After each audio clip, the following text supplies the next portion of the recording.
Hi everyone, thank you Koen. My name is Sasha. I joined 1,5 already 1 year ago. Time flies if you do something exciting. I've been working at Google before, also in engineering, and tried to use a lot of cutting-edge technology to support our energy transition, to really build systems that do support what we do on our daily business with energy usage. There are many technology and business reasons, as also Philip pointed out before, why we haven't succeeded yet in the entire market. Therefore, I'm super excited to be now with 1,5 and actually leading all of the product development around Heartbeat AI and Dynamic Pulse to actually move forward with technology in the energy transition. I'm also very excited that we launched our entire product portfolio here together with all of you in the Netherlands.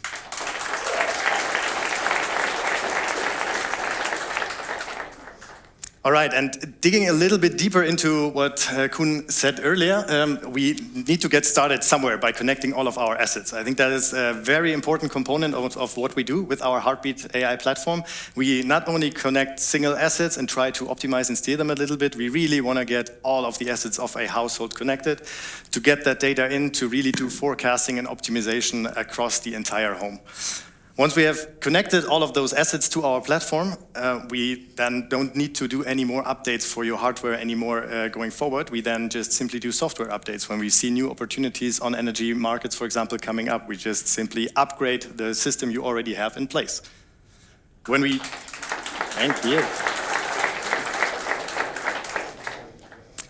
With that connected system, you can only connect to energy markets at the first place maybe, but that's not where we want to stop. So we do want to optimize your energy usage for your home, also towards the energy market, with day-ahead trading, with intraday trading, but also use something like imbalance to support grid services and support the grid in the Netherlands as it gets more full and more congested than ever.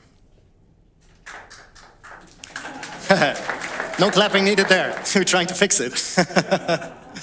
All right, let's look at the energy trader and what it actually does.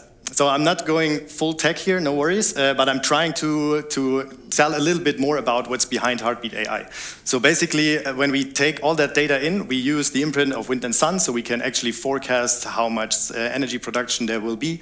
We also see all of the devices and assets in the household and can also see what the energy consumption will be.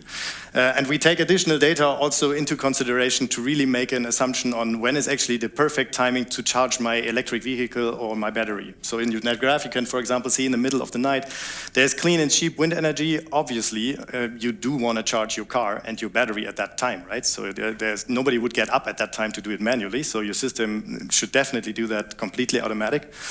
In the morning, when energy prices are rising, then you also don't want to get up and first thing in the morning you do is click on something on your app. Also your system should decide, okay, do I use the energy that I have in my battery to actually support the load in the household that I have and the energy consumption that I want to use? Or do we even sell that energy to the market? Because at some point the prices will get even higher, you might have energy left in your battery, and then you create additional revenues out of the battery you have at home without doing anything for it, right? So that's the first use case we actually see with energy trader in this market. Another one, if we look further down into the day, there is also a lot of sun power coming up and PV production in your home. And you can then also look into your app and see, okay, what is our system actually doing with it? So we can either use that PV energy in your household if you need it. Otherwise, we can feed it back into the grid, generate additional revenues, or also store it back into your battery so you can make use of it in the evenings when the prices of the energy are rising again. Or, as before, you sell it again back into the market when you have high energy prices and create that same revenue income again out of your system. So we are changing entirely the way you interact with the energy market compared to today.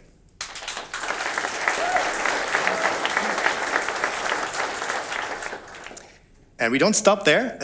We don't want to do that all behind a curtain and not tell you anything about it. So we actually do want to educate ourselves and the entire market on what's going on. So if you open up our app, you see what your system is doing. You see actually when we charge your battery, you see when we charge from the grid. You get also an indication of your PV production for the day. We also let you interact, obviously, with your system on where you want to prioritize the consumption of your PV power for your system. So there's a couple of ways for you to really see what we are doing in our system, and we really believe in educating the market through our app and take you all with us on that journey. A lot of clapping for the tech guy, I love it, thank you. All right, lastly, 2 months ago, also a very exciting moment for us, we opened our tech lab in Berlin. So we actually not just only built software somewhere in the corner, we actually really put all of these hardware and assets together. We tested for our partner solutions, for our own assets that we install in our customer base, make sure they're always working smoothly, that we are always aware of what's going on. We have 200 developers all across Europe that we actually use to develop new solutions on top of that lab to actually bring it into the markets. And finally, we also have our lab engineers very closely connected with our branches all over the world. So with our Netherlands team, we are daily in contact also when we do installations to make sure they get all the technical support they need to support our customers on site.